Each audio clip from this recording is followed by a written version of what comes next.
This is a demo for a gyro sculpture. So the idea is we are going to use tube shapes in different layers that will rotate in different directions with each other. And there's a lot you can do with this, but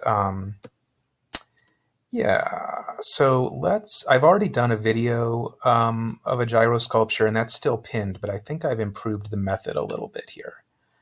So I'm going to go ahead and stretch this tube shape to be somewhat larger. I've got it at 131 by 131. That's fine. That's rather large.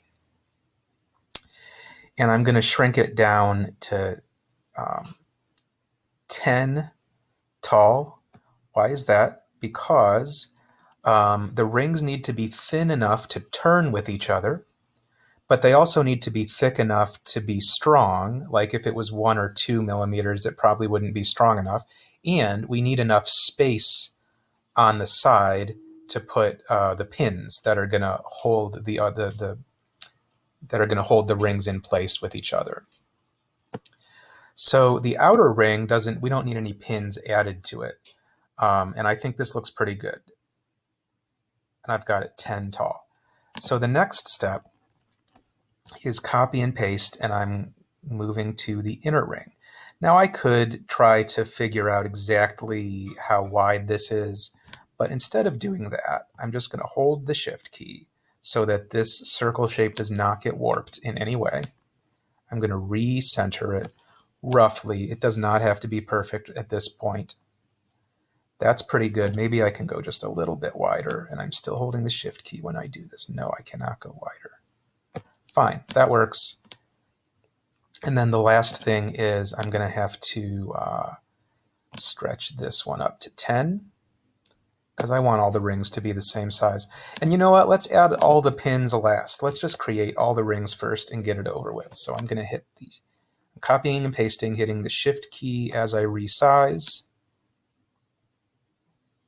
Do I have space yet? Looking at this from underneath is often very helpful. That's a little bit too small, I think. It's just okay. And this does not have to be perfectly centered at this point. This is just so we can get the sizes about right. That needs to be 10.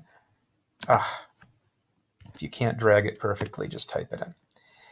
And do I want another one? Sure. One more layer.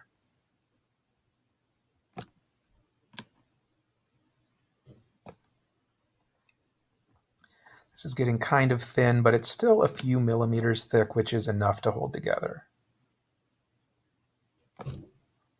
I'm just trying to center that, give it a little bit of space to rotate, and then stretch it back up to 10. All right, very good. So we have our 4 spinning pieces, and these are all going to spin in different directions. How do we connect them? Well, let's put these inner rings off to the side to start with. And yeah, I'm going to work with the second biggest ring here.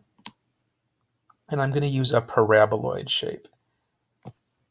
And I'm going to put it going across this way. So I'm going to hit F to zoom in. Paraboloid is in the basic shape menu.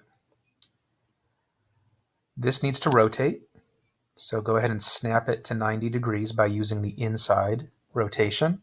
I'm going to shrink it down using the Shift key until I am 10 by 10.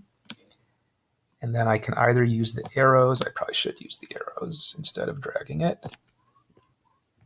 Try to get it well centered, like right between 2 of those panels. And if you're having trouble with that, you can change the amount that you're snapping by to get it perfect. That looks pretty good. So what I do here is I copy and paste it.